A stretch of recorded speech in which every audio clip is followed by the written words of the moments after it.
একটা সময় ছিল যখন আনন্দ পাবলিশার্স তাদের এরকম কিছু পত্রিকা প্রকাশ করত।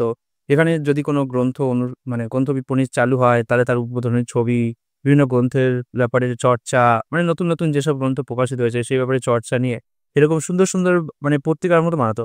তো ১ম আমি জানতাম না যে আনন্দ পাবলিশার্সের গ্রন্থের এরকম কোনো পত্রিকা আছে। তা আমি অনেক সংখ্যা মিস করেছি। তারপর থেকে আমি প্রায় প্রতিটা সংখ্যাই চেষ্টা করেছি নেওয়ার। কিন্তু এখন তো আর আনন্দ এসব বেরও করে না। আর আনন্দ পাবলিশার্সে যে গ্রন্থ বিপণিটা দিত, সেই গ্রন্থ বিপণিটা খুব সুন্দর হতো। প্লাস ওদের যে গ্রন্থ তালিকা সেটা তো পুরো বই। দেখেই মনে হতো একটা পুরো বাস্তব বই। চলুন একটা দেখি। এটা হচ্ছে এপ্রিল-জুন ২০১৬ সালে বেরিয়েছিল শিলিগুড়িতে আনন্দ। শিলিগুড়িতে আনন্দ পাবলিশার্সের স্টোর খুলছে এবং এটা উদ্বোধন কে করেছে? অধ্যাপক সঞ্জীবন দত্ত রায়। এখানে নববর্ষের আড্ডাতে দেখতে পাচ্ছেন, নববর্ষের আড্ডাতে আনন্দ পাবলিশার্সের যে স্টোর, সেখানে সমরেশ মজুমদার আছে, সৌমিত্র চট্টোপাধ্যায় আছে। এরা সবাই মরে গেছেন এখন। সেটার শক্তি চট্টোপাধ্যায়। আমি না, শক্তি চট্টোপাধ্যায় হবে না। সঞ্জীব বুঝতে পারছি না। ওই এদিক থেকে ছবি এসছে তো। এখানে দেখতে পাচ্ছেন এটা সিজাতো আছে। আর আমি এদের চিনি না। ব্রাত্য বসু আছে, সৌমিত্র চট্টোপাধ্যায় আছে। তো সবাই মিলে ছবি তুলেছে এটা। তারপরে এটা হচ্ছে পিয়ন থেকে প্রকাশক। আনন্দ পাবলিশার্সের যে বাদল বসু, যিনি ছিলেন আগের প্রকাশক, তিনি তার যে প্রকাশনার কাহিনীগুলো লিখেছেন, খুব ভালো বই। এখানে প্রচুর অনেক লেখকের ব্যাপারে আমরা জানতে পারি। এখানে আনন্দর কিছু বইয়ের কথা লেখা আছে। ব্রহ্মদত্তের বই বেরিয়েছিল, সেটা লেখা আছে। ঠিক আছে? এছাড়াও এখানে সিগনেটের যে বই, সিগনেট পাবলিশার্সকে আনন্দ কিনে নিয়েছিল। তারপর থেকে সিগনেটের সমস্ত বই আনন্দ থেকেই পাওয়া যাচ্ছে। এটা আনন্দেরই একটা প্রকাশনা। এখানে প্রকাশিত হবে কি কি বই সেগুলো দেওয়া আছে। চলুন এই সংখ্যাটা দেখি। এই সংখ্যাটা আনন্দের যে গ্রন্থ বিপণি যা উদ্বোধন হয়েছে, তখনকার দিনে আনন্দের প্রচুর গ্রন্থ বিপণি উদ্বোধন হচ্ছিল এবং তখন আনন্দ পাবলিশার্সের বইতে তো বটেই, এবং আনন্দ মেলাতেও আপনারা দেখবেন আনন্দের যা যা গ্রন্থ বিপণি সব দেওয়া থাকতো। তো সেখান থেকে আমি প্রথম দেখেছিলাম যে আমাদের শহরে গ্রন্থ বিপণি আছে। কিন্তু তার পরবর্তীকালে আনন্দের এত বেড়ে গেল গ্রন্থ বিপণি যে তারা সেগুলো আর পৃষ্ঠাতেও আটাচ্ছিল না। এই যে এখানে রংতুলির সত্যজিৎ, প্রবন্ধ সংকলন, ৫টি রহস্য গোয়েন্দা, আরো অনেক বই, বইমেলা ২০১৫ সালে কি, কি বই বেরিয়েছিল, সিগনেটের কি বই বেরিয়েছিল, সবকিছু একদম দেয়া আছে। বনলতা সেন, ধূসর পান্ডুলিপি, এবং এমন না যে শুধু দেয়া আছে, কিছু, কিছু ক্ষেত্রে বইয়ের সম্বন্ধে তো এরকম আলোচনাও থাকতো। জাস্ট পত্রিকা দেয়া হয় না? দেশ পত্রিকায় দেখবেন বই সম্বন্ধে আলোচনা থাকে। তো সেরকমভাবে আলোচনাও থাকতো। তারপরে এই যে সংখ্যাটা, এই সংখ্যাটা বেরিয়েছিল হচ্ছে জুলাই-সেপ্টেম্বর ২০১৪ সালে। তার মানে বুঝতে পারছেন কত বছর আগেকার। একদম এখনো নতুন আছে। এখানে এই বইগুলো উদ্বোধন গড়িয়াতে উদ্বোধন হচ্ছে শীর্ষেন্দু মুখোপাধ্যায়। তারপরে রানাঘাটে উদ্বোধন করছেন, তারপরে কোচবিহারে উদ্বোধন করছেন। রানাঘাটে উদ্বোধক করেছিলেন হচ্ছে সুধীর চক্রবর্তী। এছাড়াও দেখি এদিকে ভেতরে, এখানে শম্ভু মিত্রের যে লেখা রচনা সমগ্র বেরিয়েছে সেটার ব্যাপারে রয়েছে। সেরা কিশোর গ্রন্থ শেখা লীলা মজুমদারের, সেটা বেরিয়েছিল, সেই সম্বন্ধে লেখা আছে। এই যে মিতিন মাসি সমগ্র, এটা তখন প্রকাশিত হবে বলেছিল। মিতিন মাসি সমগ্র ১, ঋতা ভট্টাচার্য। আমি বললাম না ২০১৪ সালের দিকে প্রকাশিত হয়েছিল, ১৪-১৫ দিকে।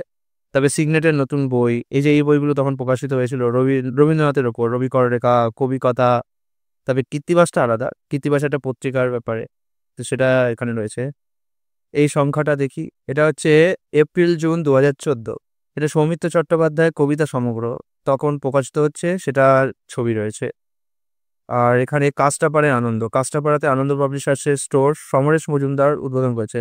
মজার ব্যাপার হলো, মজার ব্যাপার না, দুঃখের ব্যাপার হলো যে এরা দুজনেই, কাকতালীয় ব্যাপার। দুজনেই কিন্তু এখন আমাদের মধ্যে নেই। আ আমাদের বই, সহজ পাঠ, সুপ্রিয় ঠাকুর, রেখায়, রেখায় কলকাতা, সেরা কিশোর গ্রন্থ। এই দেখুন, এই ছবিটা দেখুন, আইকনিক ছবি। নববর্ষের আনন্দ। এখানে আমি চিনতে পারছি না, এনাকে চিনতে পারছি না। নামটা মনে আসছে, মুখে আসছে না। পেটে আসছে, মুখে আসছে না, এরকম অবস্থা। এনাকে চিনতে পারছি, সমরেশ মজুমদার মিষ্টি খাচ্ছে তখন। আনন্দ পাবলিশার্সের যে স্টোর, প্রকাশকের সাহিত্যিক কার্যালয়, সেখানে। এখানে কবিতার সমগ্র, বিষ্ণু দে, সংগত, সিলেটের কিছু কাব্যগ্রন্থ প্রকাশিত হয়েছিল তখন, সেগুলো রয়েছে। আর একটা দেখি এটা। এটা হচ্ছে জানুয়ারি-মার্চ ২০১৪। এটা শম্ভু মিত্র রচনা সমগ্র প্রকাশিত হচ্ছে, জয় গোস্বামী আর তার কন্যা শাওলী মিত্র।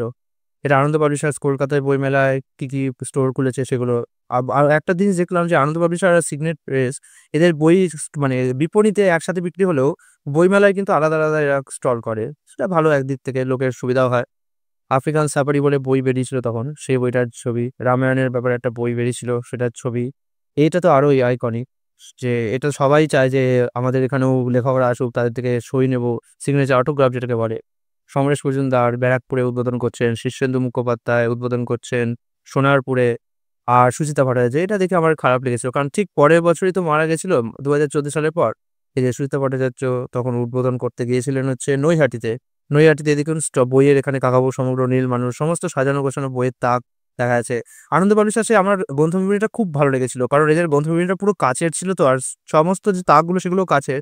তো মানে গ্রন্থ বিপণীটা ঢুকতেই, আর এসি চলতো, গ্রন্থ বিপণীটা ঢুকতেই মানে একটা আনন্দ, মনটা ভরে যেত। আনন্দতে আনন্দ। এরপরে এটা দেখছি, এটা হচ্ছে, এটা আমার ১ম কিনেছিলাম জুলাই সেপ্টেম্বর সরি কিনেছিলাম বলছি কেন? এগুলো কিনতে হতো না, ফ্রিতেই পাওয়া যেত। জুলাই সেপ্টেম্বর ২০১৩ সালের সংখ্যা। এটা অমর্ত্য সেনের বই বেরোচ্ছে, সেটা মালবিকা সরকার, অধ্যাপক মালবিকা সরকার তিনি প্রকাশিত করছেন। পরে এনাকে নিয়ে একটা কন্ট্রোভার্সি হয়েছিল, আমার মনে আছে। কি হয়েছিল ঠিক এক্সাক্টলি সেটা মনে নেই, মনে ছিল। সিগনেটের বই প্রকাশিত হচ্ছে সেটা রয়েছে। তখনও আমার 'গহরজান' বলে বইটা প্রকাশিত হয়েছিল। এটা রয়েছে। আরো ৫০ টি ভূতের গল্প। এখানে কিছু আছে। অমর্ত্য সেনের 'নীতি অনার্যতা', 'আমার নাম গহরজান' রচনা সংগ্রহ। আর প্রকাশিত হবে তখন এপিজে আব্দুল কালামের 'সন্ধিক্ষণটা' সেই বছরই প্রকাশিত হয়েছিল ২০১৩ সালে। এখানে কিছু ছবি আছে। শীর্ষেন্দু মুখোপাধ্যায় সল্ট লেকে উদ্বোধন করছেন। রানীকুঠিতে উদ্বোধন করছেন তিনি। দেখছেন পুরো বই, এর প্রত্যেকটা বই যারা কালেক্ট করে তাদের স্বপ্ন যে তাদেরও এরকম একটা সুন্দর কালেকশন হবে যেখানে প্রচুর বই থাকবে। এটা আমারও ছোটবেলায় স্বপ্ন ছিল যে এত সুন্দর একটা ঘর হবে যেখানে প্রচুর বই থাকবে আর আমি সারাদিন বসে, বসে পড়বো। এখানে শ্রীরামপুরে শীর্ষেন্দু মুখোপাধ্যায় তিনি উদ্বোধন করতে গিয়েছেন আনন্দ স্টোর। দেখতে পাচ্ছেন ছবিগুলো? আর এখানেও এই ছবিটাও খুব আইকনিক, সে বাচ্চাদের দিয়ে। এটা ১ম দেখলাম যে কোনো একটা স্টোরে এখানে উপন্যাস ও গল্প আলাদা করে লেখা আছে। আর এই ছবি দুটোও খুব আইকনিক। সুচিত্রা ভট্টাচার্য। এটা আমার বারবার দেখি আর মনটা খারাপ হয়ে যায়। কারণ ২০১৩ সালে উদ্বোধন করলেন, ১৪ সালে উদ্বোধন করলেন, ১৫ সালে হার্ট অ্যাটাকে চলে গেলেন। আনন্দ গ্রন্থ বিপণী বারাসাতে উদ্বোধন হচ্ছে। বারাসাতে যখন গ্রন্থভর্তি বর্ষপূর্তি হচ্ছিল তখন এরকম গাড়ি করে প্রচার করেছিল। সেই ছবিটাও এখানে তুলে ধরেছে। তো এগুলো সব একেকটা ইতিহাস। জানি না আনন্দ এখন এগুলো প্রকাশ করে কিনা? আমি তো আর দেখিনি, লাস্ট অনেকদিন ধরেই দেখিনি। তো এগুলো একটা তখনকার দিনে বেরোতো এবং খুব ভালোও লাগতো। জিনিসটা অনেক কিছু জানা যেত, অনেক কিছু বোঝা যেত। একটা গ্রন্থ বিপণীর সাথেও আমাদের একটা সম্পর্ক গড়ে ওঠে। সেই সাথে কি প্রকাশিত হচ্ছে, কি না হচ্ছে, সাহিত্যিকরা কখন আসছেন, কি আসছেন। তবে আমার মনে আছে একবার নববর্ষের সময় আমার ফোন নাম্বার নিয়েছিল, আমাকে ফোন করেছিল। তো তখন এসেছিল ষষ্ঠীপদ চট্টোপাধ্যায় এবং স্বরঞ্জিত চক্রবর্তী। তো স্বরঞ্জিত চক্রবর্তী বইটাই আমি সেরকম পড়তামও না। ষষ্ঠীপদ চট্টোপাধ্যায় 'পাণ্ডব গোয়েন্দা' আমার খুব প্রিয় ছিল। কিন্তু তখনকার দিনে আমি বই-টইতে দাগানো পছন্দ করতাম না। এর জন্যে আমি আর মানে স্বাক্ষর নিইনি। তাই এখন মনে হচ্ছে যে এটা ভুল হয়েছে। অন্তত একটা ডায়েরি নিয়ে গেলে সেখানেও তো স্বাক্ষরটা নিতে পারতাম। তো এটা একটা ভুল হয়েছে। যাই হোক, এখন তো যখন ভুল হয়ে যায় না তখন আর কিছু করার থাকে না। কি আর বলব? তো এইগুলো হচ্ছে আনন্দ পাবলিশার্সের সেই সমস্ত স্মৃতি যেগুলো আমি রেখে দিয়েছি যে জাস্ট থাকবে। কারণ এই সমস্ত জিনিস হয়তো ফেসবুকেও পাওয়া যায় না অনেক সময়। তো এগুলো স্মৃতি হিসাবে সংগ্রহ করে রেখে দিয়েছি। আপনারাও সংগ্রহ করেছেন কিনা বলুন। আর কেমন লাগলো আজকে ভিডিওটা আমাকে জানালে আমি অত্যন্ত খুশি হব।